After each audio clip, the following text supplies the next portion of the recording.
ETF index mutual funds నేర్చుకుని stock మార్కెట్లో రాణించాలనుకుంటున్నారా? వెంటనే ఈ నెంబర్కి కాల్ చేయండి.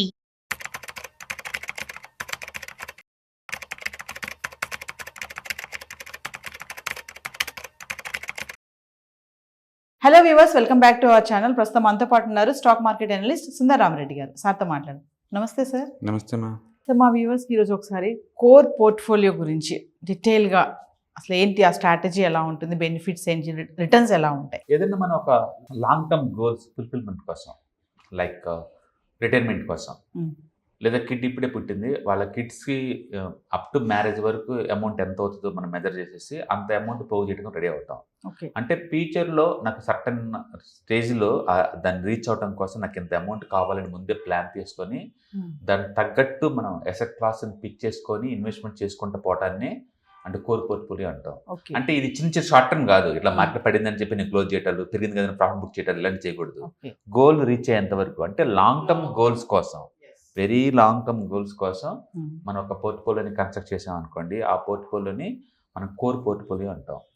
అండ్ అది బేసిక్గా ఏంటంటే ఒకటి డైవర్సిఫికేషన్ అయి ఉండాలి, ఎందుకంటే ఈ చిన్న చిన్న అప్ అండ్ డౌన్స్ని హ్యాండిల్ చేసేలాగా ఉండాలి. ఒకే సెట్లో పెట్టారనుకోండి అటు ఇటు షేక్అవుట్ అవుతూ ఉంటుంది. స్టెబిలిటీ ఉండాలి, ఎక్కువ ప్యానిక్ అయ్యేలాగా ఉండకూడదు. అచ్చం ఈక్విటీ ఫిల్ చేసాం అనుకోండి భయం వేస్తుంది. ఓకే, స్టెబిలిటీ ఉండాలా అండ్ డైవర్సిఫికేషన్ ఉండాలా, మూడోది గ్రోత్ కూడా ఉండాలి అదే టైంలో. అంటే గ్రోత్ని సాక్రిఫై చేయకూడదు. మళ్ళీ గ్రోత్, స్టెబిలిటీ, డైవర్సిఫికేషన్ ఈ మూడు క్యారెక్టర్ మెయిన్గా ఉంచుకొని ఒక పోర్ట్ఫోలియోని బిల్డప్ చేసుకోవటాన్ని మనం కోర్ పోర్ట్ఫోలియో అనుకోవచ్చు. ఇక్కడ మెయిన్ ఇంపార్టెంట్ ఏంటంటే అసెట్ అలొకేషన్. ఏ అసెట్కి ఎంతెంత అలొకేట్ చేశారు, ఎంతెంత పోర్ట్ఫోలియో సైజ్ బిల్డ్ చేశారు, ఇవన్నీ అనమాట. మనం ఓన్గా అవి రిటైలర్స్కి అందరికి అంత ఐడియా ఉండదు కాబట్టి బెస్ట్ ఏంటంటే మ్యూచువల్ ఫండ్స్ ఇలాంటి రెడీమేడ్ ప్యాకేజ్లా దొరుకుతాయి కదా, అవైతే అవి తీసుకోవటం బెటర్ అనమాట. అందుకని గోల్స్ ఫిక్స్ చేసుకోవటం చాలా ఇంపార్టెంట్. ఓవరాల్గా మీకు మనీ కాన్షియస్గా ఉండాలి అనుకుంటే ఎందుకు, ఎంత మనీ కావాలి, ఎప్పటికల్లా కావాలి, ఎక్స్పెక్టేషన్ ఎంత ఉంది, అండ్ అది మీకు ఆ నాలెడ్జ్ ఉందా లేదా, ఇది ఎసెట్ గురించి నాలెడ్జ్ ఉందా లేదా, ఈ బేసిక్ థింగ్స్ మీద వర్క్ చేస్తే కనుక మనకు అంత కన్ఫ్యూజన్ ఉండదు. ఇంకా అప్పుడు మనం కోర్ పోర్ట్ఫోలియో బిల్డ్ చేసుకోవచ్చు. చాలామంది స్టాక్స్ ఉంచుకుందామని ట్రై చేస్తుంటారు కానీ అంత ఈజీ కాదు. స్టాక్స్ని మనం చాలా ఎగ్జాంపుల్ చూసాం, పెద్ద పెద్ద పోర్ట్ఫోలియోస్ మొత్తం 18-19 పడతాయి. ఇప్పుడు ఎన్విడియా ఉందనుకోండి, ఇప్పుడు నెంబర్ 1 కంపెనీ. 2000లో .com బబుల్ వచ్చింది, 2000లో 94% డ్రాప్ అయింది. అది మన వల్ల అవ్వదు. కళ్ళ ముందు అంత జీరో అయితే ఇంకా నమ్మకంతో ఉండటం అనేది మామూలు వల్ల అవ్వదు. అందుకని అలా స్టాక్స్లో ఉంచితే ఏమైనా అవ్వచ్చు, అప్ అండ్ డౌన్ అవుతూ ఉంటాయి. అందుకని మనకు కావాల్సింది ఏంటి, లాంగ్ టర్మ్ గోల్ ఫుల్ఫిల్ అవ్వాలా, అదే టైంలో స్టెబిలిటీ ఉండాలా, గ్రోత్ ఉండాలా, రిస్క్ డైవర్సిఫై అవ్వాలా. ఈ మొత్తం క్యారెక్టర్ బేస్గా తీసుకొని డెసిషన్ చేసుకోవడం బెటర్. సింపుల్ అప్రోచ్ ఏంటంటే ఏదో ఒక మ్యూచువల్ ఫండ్ పట్టుకోండి. మల్టీ అసెట్ మ్యూచువల్ ఫండ్ కావచ్చు, హైబ్రిడ్ కావచ్చు, ఈక్విటీ మ్యూచువల్ ఫండ్. మీ రిక్వైర్మెంట్ తగ్గట్టు కమిట్మెంట్ ఇవ్వండి, మంత్లీ ఇంత డిస్పోజల్. అదే అప్పులు తెచ్చి పెట్టాలి, లోన్ తీసుకుని పెట్టాలని చేయొద్దు. మీ ఓన్ డిస్పోజల్ ఇన్కమ్మే పెట్టేసుకుంటే మంత్లీ పెట్టుకుంటూ పోతుంటే లాంగ్ టర్మ్కి అది మనం రీచ్ అవ్వచ్చు అనమాట. సో దాన్ని మనం కోరుకుంటున్నాం అనుకోవచ్చు. అంటే లాంగ్ టర్మ్ ఇన్వెస్ట్మెంట్ కాబట్టి అసెట్ అలొకేషన్ అనేది ప్రయారిటీ చాలా ఇంపార్టెంట్. ఎందుకంటే ఇప్పుడు ఎమోషనల్గా ఇది తీసుకోవటం, మళ్ళీ తర్వాత ఇది కాదు ఇది కాదు అది మోటో ఇలాంటివి చేయకూడదు. ఎందుకంటే ఇక్కడ స్టెబిలిటీ చాలా ఇంపార్టెంట్. స్టెబిలిటీ ఉండాలి, రిస్క్ డైవర్సిఫై చేయాలి. అందుకని అసెట్ అలొకేషన్ ప్రాపర్గా చేయాలి. రిటైలర్కి అంత నాలెడ్జ్ ఉండదు, రైట్ అసెట్ కూడా అలొకేట్ చేయలేరు వాళ్ళు. అందుకని బెస్ట్ ఏంటంటే ఎక్స్పర్ట్స్ హ్యాండిల్ చేసే వాళ్ళపై కూర్చోవటం వల్ల ఏంటంటే మన రిస్క్ మినిమైజ్ అవుతుంది అనమాట. అందుకని కోర్ పోర్ట్ఫోలియోస్ ఎప్పుడు కూడా నేను ETFs, index funds, mutual funday చెప్తాను. ఎందుకంటే అవి జీరో అవ్వకుండా ఉంటే చాలా ఇంపార్టెంట్. ఓకే, సో అవి అవ్వవు, ఎందుకంటే వాళ్ళు రీబ్యాలెన్సింగ్ అవుతూ ఉంటాయి కదా, అవి బాగుంటాయి అనమాట. అందుకని కోర్ పోర్ట్ఫోలియో ఎప్పుడు కూడా రీబ్యాలెన్సింగ్ అయ్యే ప్రొడక్ట్ పెట్టుకోవడం బెటర్. షార్ట్ టర్మ్ కోసం అయితే మనం యాక్టివ్ ఇన్కమ్ కింద మనకు నచ్చిన స్టాక్స్ వేరే ఏం తీసుకోవచ్చు.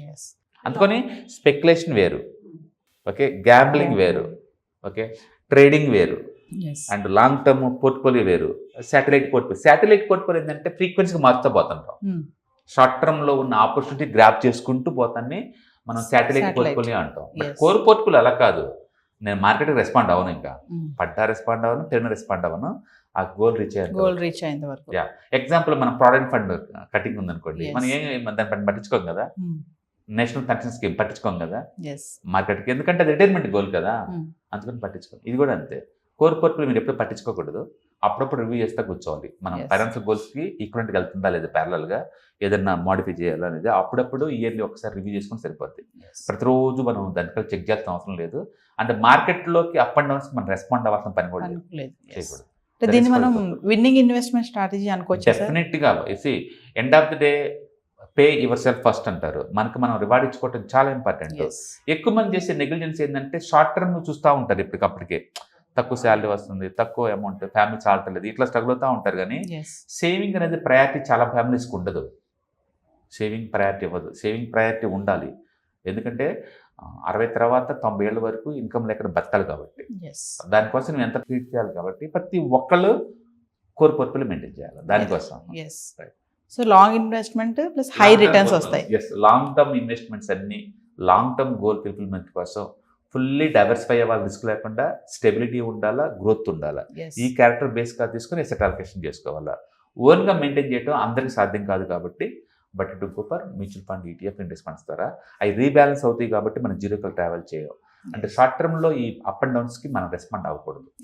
కోర్ పోర్ట్ఫోలియోకి అయితే. ఎస్ సాటిలైట్ పోర్ట్ఫోలియో అలా కాదు, మార్కెట్ నువ్వు రెస్పాండ్ అవ్వాల్సిందే. అవి షార్ట్ టర్మ్ ఇన్కమ్ కింద అనమాట. Yes thank you. ETFs, index funds and mutual funds. మీరు కనుక స్టాక్ మార్కెట్లో ఎంటర్ అవ్వాలనుకుంటే మార్కెట్లో స్టాక్స్ డైరెక్ట్గా ఇన్వెస్ట్ చేసే బదులు కపుల్ ఆఫ్ స్టాక్స్లో ఇన్వెస్ట్ చేయడం ద్వారా ఏంటంటే ఆటోమేటిక్ రిస్క్ తగ్గించుకోవచ్చు. కాబట్టి మీరు బిగినర్ అయినా లేదా ఎక్స్పీరియన్స్ పర్సన్ అయినా సరే మార్కెట్లో సేఫ్ సెక్యూర్ వేలో లాంగ్ టర్మ్లో సస్టైనబిలిటీ కావాలంటే ఈ ప్రొడక్ట్స్లో ఇన్వెస్ట్ చేయడం ద్వారా దాన్ని సాధ్యం చేసుకోవచ్చు అనమాట. కాబట్టి మీకు ఎవరికైనా సరే ఈ ఈటీఎఫ్స్, ఇండెక్స్ ఫండ్స్, మ్యూచువల్ ఫండ్లో ఇన్డెప్త్ నాలెడ్జ్ కోసం అండ్ గైడెన్స్ కోసం ఈ ట్రైనింగ్ ప్రోగ్రామ్ అటెండ్ అవడం ద్వారా మీరు మనీ మేక్ చేసుకోవచ్చు. కాబట్టి మీకు ఇంట్రెస్ట్ ఉన్న పార్టిసిపెంట్స్ ఈ వీకెండ్లో జరిగే వెబినార్ అటెండ్ అవడం ద్వారా ఇందులో ETFs, index funds, mutual funds అంటే ఏంటి, వాటిని ఎలా మనీ మేక్ చేసుకోవాలి, వాటిని ఎలా మేనేజ్ చేసుకోవాలి, వాటి గురించి కాంప్రహెన్సివ్ ట్రైనింగ్ మీకు ఈ ప్రోగ్రాంలో అందించబడుతుంది. ఈ వీకెండ్లో జరిగే ఈ ప్రోగ్రామ్కి ఎన్రోల్ చేసుకోండి. Thank you.